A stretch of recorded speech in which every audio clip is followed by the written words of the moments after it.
오늘 우리에게 주신 하나님 말씀은 열왕기하 13장 14절에서 17절까지 말씀 읽겠습니다.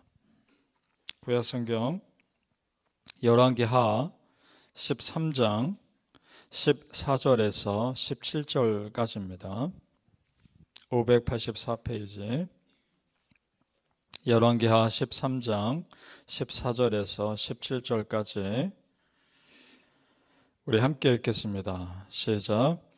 엘리사가 죽을 병이 들매 이스라엘의 왕 요아스가 그에게로 내려와 자기 얼굴에 눈물을 흘리며 이르되 내 아버지여 내 아버지여 이스라엘의 병거와 마병이여 하매 엘리사가 그에게 이르되 활과 화살들을 가져오소서 하는지라.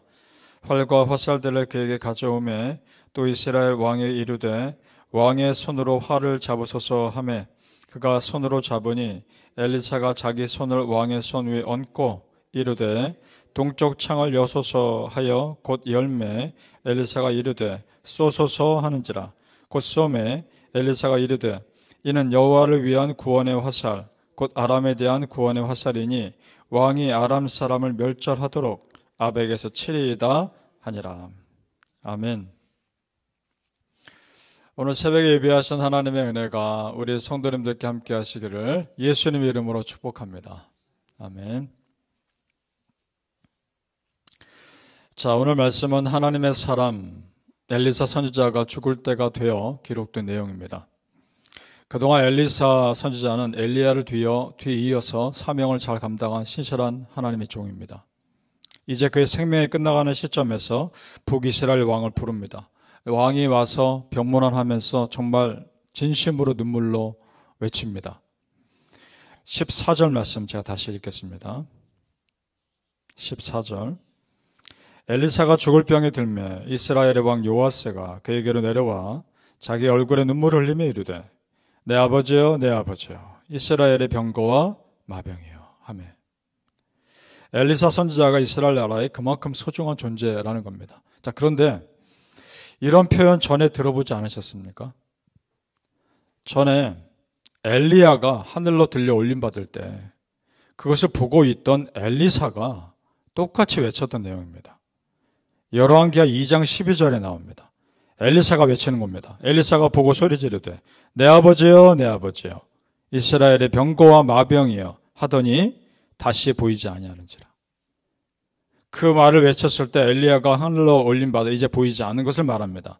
자, 이 모습이 중요하단 말입니다. 엘리사 선지자에게 엘리야는 이스라엘의 병거와 마병이라고 부를 정도로 중요한 분이었습니다. 중요한 사람이었습니다. 그런데 이제 엘리사 본인이 그렇게 불리고 있는 겁니다. 이게 무슨 의미입니까? 엘리야의 신실함이 엘리사에게 그대로 전해진 겁니다. 즉 신앙의 계승이 완벽하게 이루어졌다는 겁니다. 이것이 의미 있는 겁니다.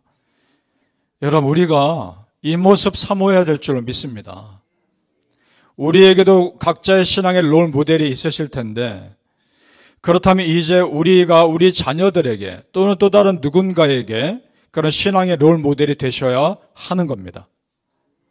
신앙의 전통을 이어받는 것, 이것처럼 아름다운 일은 없습니다. 우리 성도님들, 부모 세대의 믿음이 우리에게 전해졌듯이 이제는 우리의 믿음이 우리 자녀들에게 그대로 전해질 수 있기를 축복합니다. 아멘. 이제 엘리사가 죽음을 앞에 두고 자신의 믿음을 이스라엘 왕에게 전해주려 합니다. 자, 그런데 이것도요, 그 믿음을 받을 만한 그릇이 돼야 가능한 일입니다. 엘리사는 엘리야의 영감을 갑절을 받고자 했던 거룩한 욕심이 있었던 사람입니다. 실제로 갑절의 은혜를 받고 놀라운 역사들을 감당합니다.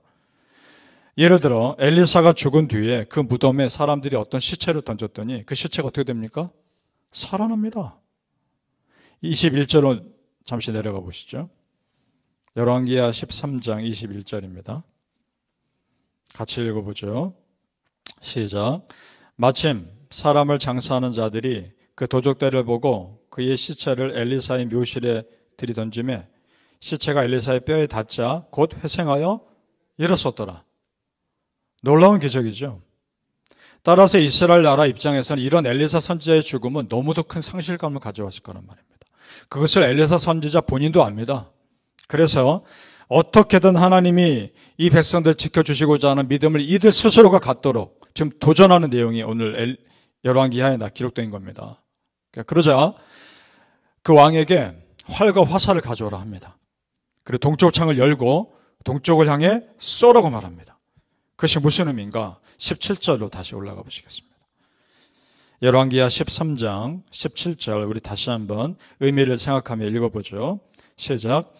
이르되 동쪽 창을 여소서 하여 곧 열매 엘리사가 이르되 쏘소서 하는지라 곧 쏘매 엘리사가 이르되 이는 여호와를 위한 구원의 화살 곧 아람에 대한 구원의 화살이니 왕이 아람 사람을 멸절하도록 아벡에서 치리이다 하니라. 아멘. 이스라엘 동쪽에는 그토록 이스라엘 괴롭히는 아람 족속에 살고 있었습니다. 그러니까 동쪽에 화살을 쏘는 것은 아람 족속에 대한 심판을 의미한다 이 말입니다. 그러니까 엘리사가 죽기 전에 그 이스라엘 민족에게 하나님이 너희를 지켜주실 것이라는 이 믿음을 남겨주고 떠나고 싶었던 겁니다.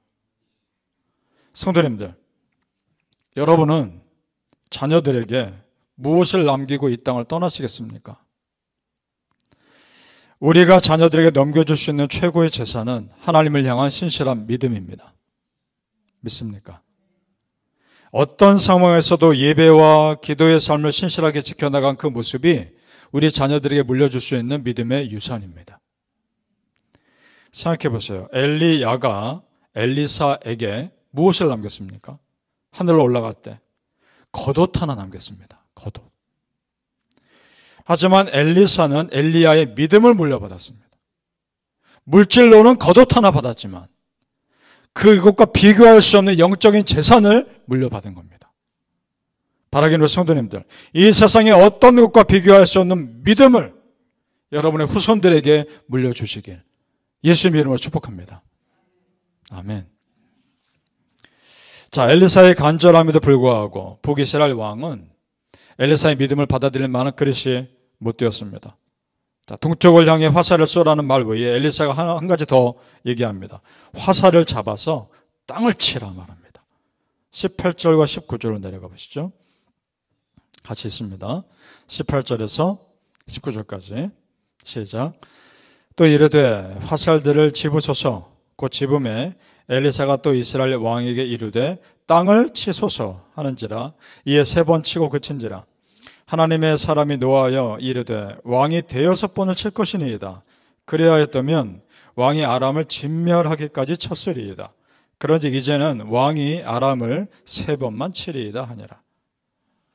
그 왕이 화살을 가지고 땅 3번만 친 것 가지고 엘리사가 화를 냅니다. 그 이유는 왕의 모습이 너무나 답답하고 안타까웠으니까. 생각해 보세요. 엘리사가 분명히 그 화살의 의미를 알려줬습니다. 그러면 그에 맞게 믿음의 반응을 보여야죠. 이 화살이 무슨 의미입니까? 17절에 기록되어 있지 않습니까?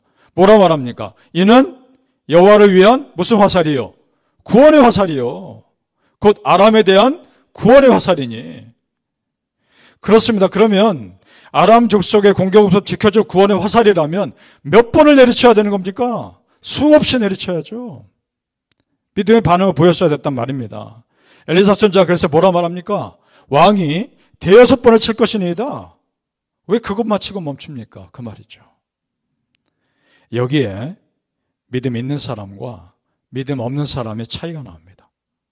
여러분, 믿음의 사람은 다릅니다. 믿음의 사람은 하나님의 승리에 대한 거룩한 욕심과 기대감이 있습니다. 여러분, 그런 마음이 있습니까? 그래서 믿음의 사람은 엘리사 선지자가 했던 그런 도전의 메시지, 믿음의 메시지를 들으면 적극적으로 반응하게 되어 있습니다. 성도님들, 믿음의 사람은 다르다고 말씀드렸습니다. 때로는 반대에 부딪히고 때로는 내 뜻대로 되지 않아도 하나님 영광을 위해서 기꺼이 내 힘을 쏟고 내 마음을 쏟는 사람이 믿음의 사람입니다. 여러분 같으면 지금 엘리사 선지자가 화살을 땅에 치라고 했을 때 그 의미를 아는데 몇 번 치시겠습니까? 수없이 치셨을 겁니다. 그래야죠. 수없이. 그런데 엘리사 선지자가 지금 북이스라엘 왕에 말하는 그런 영적인 도전이 우리 삶에도 얼마든지 일어날 수 있다는 겁니다. 굳이 화살을 치라는 그 말이 아니라 또 다른 내용으로 또 다른 사람을 통해서 나에게 하나님이 지금 수없이 도전의 메시지를 주신단 말입니다. 그 믿음의 눈을 뜨시고 그것을 깨닫고 믿음으로 반응할 때 역사가 일어나실 겁니다. 믿습니까? 바라기는 성도님들, 내 믿음의 성장하는 일에 있어서만큼은 적극적으로 반응하셔서 나를 통해 하나님의 일하심을 경험하시기를 예수님 이름으로 축복합니다. 아멘. 기도하겠습니다. 아버지 하나님, 믿음의 눈을 뜨게 하여 주옵소서. 믿음의 귀를 열게 하여 주옵소서. 하나님께서 나에게 말씀하실 때 영의 눈을 떠서 이것이 어떤 의미인지를 깨달아 적극적으로 반응하게 하여 주옵소서. 아버지 하나님, 지금도 살아계신 아버지 하나님, 엘리사에게 말씀하신 그 하나님이 나에게 지금도 말씀하시는 하나님이신 줄 믿습니다. 나에게 여러 가지 모양을 통해서 여러 가지 사람들을 통해서 도전할 때 그것을 캐치하여 믿음으로 반응하며 나를 통해 일하신 하나님을 보게 하여 주시옵소서. 하나님, 우리 성도님들의 삶을 통해 역사하여 주시옵소서. 믿음의 사람은 다릅니다. 말이 다르고 생각이 다르고 행동이 다르게 하여 주옵소서. 그래서 우리 성도님들 삶을 통해 어떤 일들이 이룰지 기대하게 하시고 우리가 우리 자손들에게 그 믿음을 물려주게 하여 주시옵소서. 감사하며 예수님 이름으로 기도합니다. 아멘.